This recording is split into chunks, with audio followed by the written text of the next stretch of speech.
बहुत समय पहले की बात है। एक सुंदर और शांत राज्य था जिसका नाम वृक्षगा था। ये राज्य अपनी हरियाली, चमचमाती नदियों और सुंदर पर्वतों के लिए प्रसिद्ध था। यहाँ के लोग बहुत खुशहाल और शांतिप्रिय थे। इस राज्य की शासक थी रानी कृति, जो न केवल अपने सौंदर्य बल्कि अपनी बुद्धिमानी और दयालुता के लिए जानी जाती थी। लोग उसे प्यार से जादुई रानी कहते थे। रानी कृति का राजमहल एक ऊंची पहाड़ी पर स्थित था, जहाँ से पूरा राज्य दिखाई देता था। महल के चारों ओर रंग बिरंगे फूलों के बाग, चमचमाते झरने और घने पेड़ थे। रानी का दिल भी उतना ही सुंदर था जितना उनका राज्य। उनकी सबसे बड़ी शक्ति थी उनकी जादुई माला, जो उन्हें उनकी माँ से विरासत में मिली थी। यह माला साधारण माला नहीं थी। इसे पहनने से रानी प्रकृति, जानवरों और यहाँ तक कि नदियों और पहाड़ों से भी बात कर सकती थी। रानी कृति हर सुबह जल्दी उठती थी और अपनी माला के साथ अपने राज्य की परिक्रमा करती। वह जंगलों में पक्षियों से हाल चाल पूछती, नदियों से उनकी बहाव की स्थिति जानती और खेतों में जाकर किसानों से उनकी फसल की खबर लेती। लोग रानी के इस व्यवहार से बहुत प्रभावित थे। उनके दरबार में हर दिन जनता के लिए खुले दरवाजे होते थे। जो भी समस्या लेकर आता, रानी उसे ध्यान से सुनती और उचित समाधान निकालती। उनका विश्वास था कि अगर प्रकृति और इंसान में सामंजस्य बना रहे तो कोई भी समस्या बड़ी नहीं हो सकती। एक दिन वृक्षनगर के पास के राज्य कालनगर के राजा विक्रम को रानी कृति की जादुई माला के बारे में पता चला। राजा विक्रम एक लालची और क्रूर शासक था। उसने कई राज्यों पर आक्रमण करके उन्हें अपने अधीन कर लिया था। जब उसे मालूम हुआ कि रानी कृति की माला में अपार शक्ति है, तो उसने इसे हासिल करने का निश्चय किया। उस रात राजा विक्रम ने अपने सेनापति और मंत्रियों को बुलाया। उसने कहा, अगर हम रानी कृति की माला पालें, तो हमारी शक्ति असीम हो जाएगी।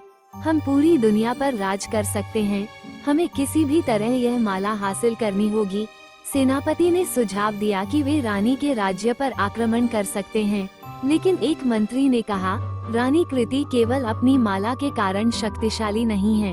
उनकी समझदारी और राज्य की प्रकृति का संरक्षण उनकी असली ताकत है। हमें रणनीति से काम लेना होगा। वृक्षनगर के जंगल बहुत चतुर थे। वे हर हलचल पर नजर रखते थे। जैसे ही कालनगर की सेना की योजना की खबर जंगल के पक्षियों ने सुनी, उन्होंने तुरंत रानी कृति को संदेश भेजा। एक सुंदर मोर, जिसका नाम नीलम था, रानी के पास पहुंचा और कहा, रानी माँ, कालनगर का राजा विक्रम आपकी माला चुराने की योजना बना रहा है। उसने अपनी सेना को तैयार होने का आदेश दिया है। रानी कृति ने मोर की बात ध्यान से सुनी। उन्होंने तुरंत अपने मंत्रियों, सेनापतियों और जंगल के जीव जंतुओं के साथ बैठक की। ये हमारे राज्य की परीक्षा का समय है। रानी ने कहा, हमारी शक्ति हमारी एकता में है। अगर हम सब मिलकर काम करें, तो कोई भी दुश्मन हमें नुकसान नहीं पहुंचा सकता। रानी ने जंगल के जानवरों से मदद मांगी।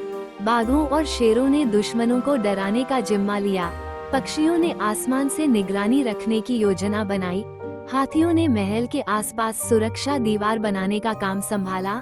मानव सैनिकों और जंगल के जीव जंतुओं के बीच ऐसा समन्वय था, मानो पूरा राज्य एक परिवार बन गया हो। रानी ने अपनी माला की शक्ति से पेड़ों और नदियों से भी मदद मांगी। पेड़ों ने कहा, हम अपनी शाखाओं और जड़ों से दुश्मनों को रोकेंगे। कुछ दिनों बाद कालनगर की सेना वृक्षनगर की सीमा पर पहुंची।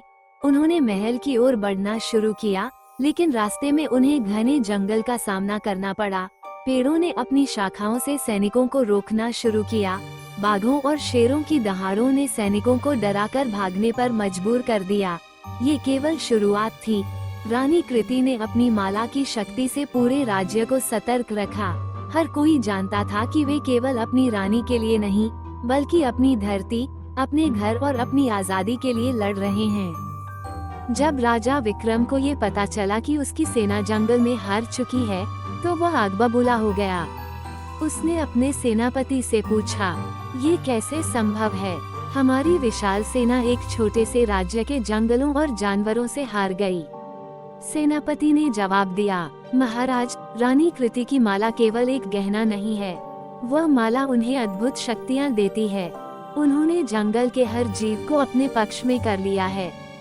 राजा विक्रम ने कुछ देर सोचा और फिर कहा, अगर हम जंगल के जानवरों और रानी के लोगों को अलग कर दे तो रानी की ताकत खत्म हो जाएगी। हमें उन्हें एक दूसरे के खिलाफ भड़काना होगा। राजा विक्रम ने अपने जासूसों को वृक्षनगर भेजा। वे लोग किसानों और सैनिकों के बीच अफवाहें फैलाने लगे। क्या आप जानते हैं कि रानी कृति जानवरों को आपसे ज्यादा महत्व देती हैं? अगर रानी जंगल के जानवरों पर इतना ध्यान देंगी तो इंसानों का क्या होगा?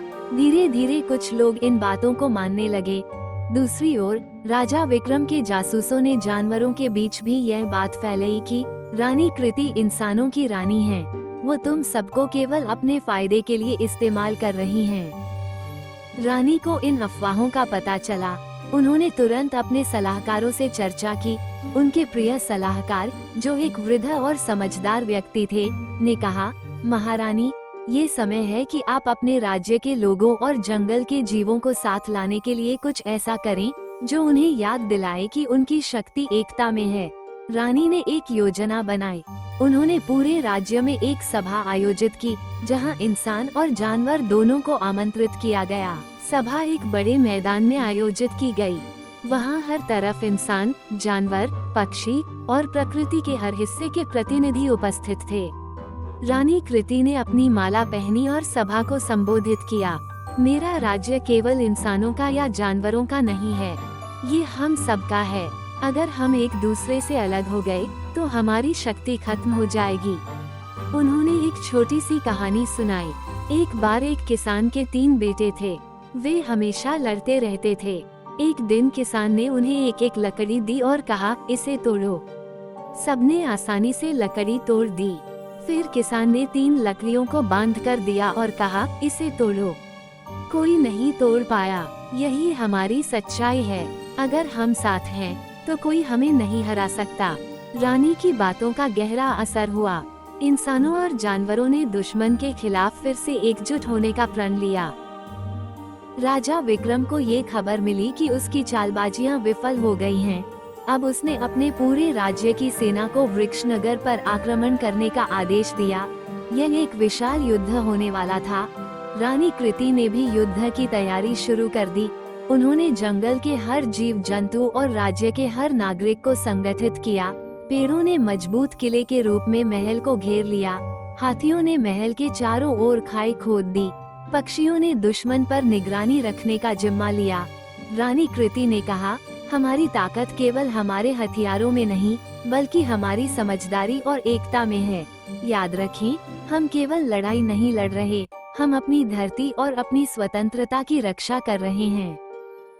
अगले दिन कालनगर की सेना ने वृक्षनगर की सीमा पर हमला कर दिया। दुश्मन के सैनिक घने जंगल को पार करने लगे, लेकिन पेड़ों की शाखाएं उनके रास्ते में बाधा बन गईं। पक्षियों ने आसमान से पत्थर गिराए। जंगल के बाघ और शेर दुश्मनों पर दहाड़ते हुए टूट पड़े। इंसानी सेना ने अपने तीर कमान और तलवारों से दुश्मनों का सामना किया। ये युद्ध इतना भयंकर था कि दुश्मन की सेना दहशत में आ गई। जब राजा विक्रम ने देखा कि उसकी सेना हार रही है और उसके सैनिक भयभीत होकर भाग रहे हैं, तो उसने खुद रानी कृति के सामने आत्मसमर्पण कर दिया। वो रानी से बोला, रानी कृति, आपने ये युद्ध केवल अपने बल से नहीं, बल्कि अपनी एकता और दयालुता से जीता है। मुझे अपनी गलती का एहसास हो गया है। मैं वादा करता हूँ कि मैं भविष्य में किसी को नुकसान नहीं पहुँचाऊंगा। जब राजा विक्रम ने रानी कृति के सामने आत्मसमर्पण किया और अपनी गलती के लिए माफी मांगी, तो रानी ने कुछ देर तक उसे देखा। उनकी आंखों में न गुस्सा था, न अहंकार, बल्कि दया और करुणा की झलक थी। उन्होंने कहा, राजा विक्रम, यह अच्छा है कि आपको अपनी गलती का एहसास हुआ। हर इंसान से गलती हो सकती है, लेकिन सच्चा राजा वही है जो अपनी गलती को स्वीकार कर सके और उसे सुधारने का प्रयास करे। उन्होंने अपनी माला की शक्ति से जंगल और राज्य के सभी प्राणियों को संबोधित किया। आज हमने ये युद्ध केवल अपनी ताकत से नहीं, बल्कि अपने धैर्य और एकता से जीता है। हमें नफरत नहीं, बल्कि माफी और समझदारी से दुनिया को बेहतर बनाना है। रानी कृति ने राजा विक्रम को माफ कर दिया। लेकिन साथ ही उसे एक जिम्मेदारी सौंपी। राजा विक्रम, अगर आप सच में अपने किए पर पछता रहे हैं, तो अपने राज्य में उन लोगों की मदद करें जो कमजोर और जरूरतमंद हैं। अपने राज्य की प्रकृति को बचाने के लिए काम करें और यह वादा करें कि आप लालच को त्याग देंगे। राजा विक्रम ने हाथ जोड़कर वादा किया, रानी कृति, मैं आपके कहे अनुसार अपने राज्य को बेहतर बनाऊंगा। मैंने लालच और युद्ध से केवल नुकसान ही देखा है। अब मैं शांति और सेवा का मार्ग अपनाऊंगा। राजा विक्रम ने अपने सैनिकों को वापसी का आदेश दिया। जाते समय उसने अपनी तलवार रानी कृति के चरणों में रख दी और कहा, ये तलवार अब केवल रक्षा के लिए इस्तेमाल होगी, न कि आक्रमण के लिए। ये संदेश दूर दूर तक फैला कि रानी कृति ने अपनी दया और समझदारी से एक बड़े युद्ध को टाल दिया। जब कालनगर की सेना लौट गई और राज्य में शांति स्थापित हो गई, तो वृक्षनगर में एक बड़े उत्सव का आयोजन किया गया। महल को फूलों और दीपों से सजाया गया। सभी नागरिक, जानवर और पक्षी इस उत्सव में शामिल हुए। रानी कृति ने एक बड़ा भाषण दिया। आज का दिन इस बात का प्रमाण है कि जब हम सब एकजुट होते हैं, तो कोई भी विपत्ति हमें हरा नहीं सकती। ये जीत केवल मेरी नहीं, बल्कि हम सबकी है। हमें हमेशा याद रखना चाहिए कि शक्ति और दया का सही संतुलन ही सच्ची जीत दिलाता है। इसके बाद वृक्षनगर में एक नए युग की शुरुआत हुई। रानी कृति ने अपनी प्रजा और जंगल के जीवों के लिए कई नई योजनाएं बनाई। उन्होंने सुनिश्चित किया कि हर किसान के पास अच्छी फसल के लिए संसाधन हो, हर जानवर को सुरक्षा मिले और जंगल को संरक्षित रखा जाए। उन्होंने नदियों को साफ रखने और पेड़ों की कटाई रोकने के लिए नियम बनाए। हर नागरिक और हर जीव जंतु उनके इस कार्य में उनका साथ देता। वृक्षनगर धीरे धीरे और भी समृद्ध हो गया। उधर राजा विक्रम ने भी अपनी गलतियों से सीख ली। उसने अपने राज्य में गरीबों की मदद की और अपने सैनिकों को केवल रक्षा के लिए प्रशिक्षित किया। उसने वृक्ष लगाने और जंगलों को संरक्षित करने का काम शुरू किया। कुछ वर्षों बाद कालनगर भी एक शांतिपूर्ण और समृद्ध राज्य बन गया। राजा विक्रम ने रानी कृति से मित्रता बनाए रखी और उनकी सलाह पर चलकर अपने राज्य को बेहतर बनाया। रानी कृति के राज्य में हर कोई खुश था। पक्षी खुले आसमान में गाते थे, नदियां खुशी से बहती थीं और पेड़ अपने झूमते हुए शाखाओं से हवा को संगीत देते थे। रानी कृति ने अपने जीवन को अपनी प्रजा और प्रकृति के लिए समर्पित कर दिया। कहते हैं, उनकी दया और समझदारी के किस्से पीढ़ी दर पीढ़ी सुनाए जाते रहे। लोग हमेशा कहते थे, रानी कृति केवल जादुई नहीं थी, बल्कि वह सबसे महान और दयालु शासक थी। उनकी माला की शक्ति उनके हृदय की ताकत का प्रतिबिंब थी। और इस तरह वृक्षनगर और कालनगर दोनों में शांति और समृद्धि का युग शुरू हुआ।